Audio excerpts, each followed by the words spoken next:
Kompas Bisnis hadir untuk Anda bersama saya Asri Gunawan. Saudara, kita akan membahas antara deflasi dan kelas menengah turun level. 5 bulan berturut-turut deflasi terjadi di Indonesia. Badan Pusat Statistik menolak jika deflasi yang terjadi berturut-turut langsung disimpulkan sebagai penurunan daya beli.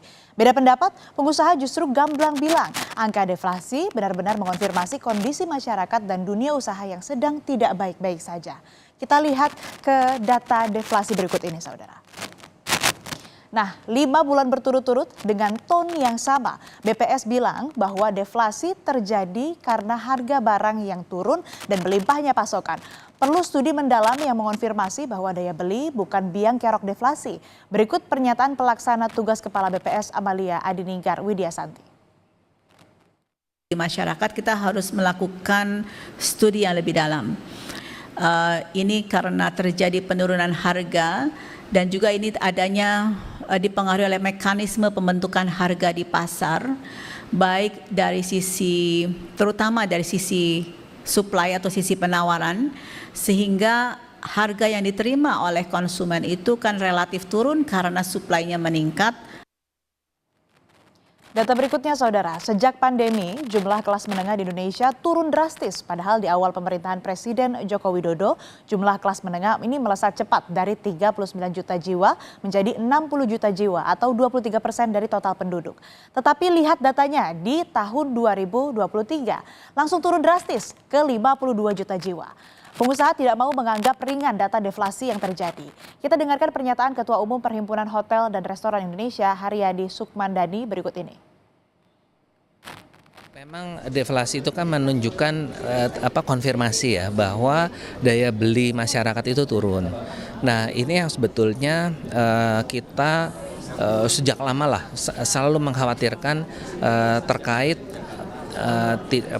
bukan hanya daya beli, tetapi juga lapangan kerja. Jadi dengan menurunnya daya beli ini sebetulnya juga menunjukkan bahwa ternyata masyarakat kita itu tidak mendapatkan cukup kesempatan bekerja, dan itu juga bisa kita lihat dari jumlah iuran yang ditanggung oleh pemerintah pusat maupun daerah untuk jaminan kesehatan. Nah, data selanjutnya juga, saudara, mengonfirmasi kenapa kelas menengah yang turun level harus segera ditolong. Kelas tengah berpotensi menjadi sandwich generation kalau mereka terus ditekan pengeluaran wajib seperti kenaikan pajak. Sumbangan kelompok ini terhadap pembayaran pajak mencapai 50,7%. Bisa jadi di kalangan kelas menengah ini rentan miskin suara. Harga tempenya sekarang berapa? Nah, ini akan semakin sering diucapkan ketimbang berapa pajaknya.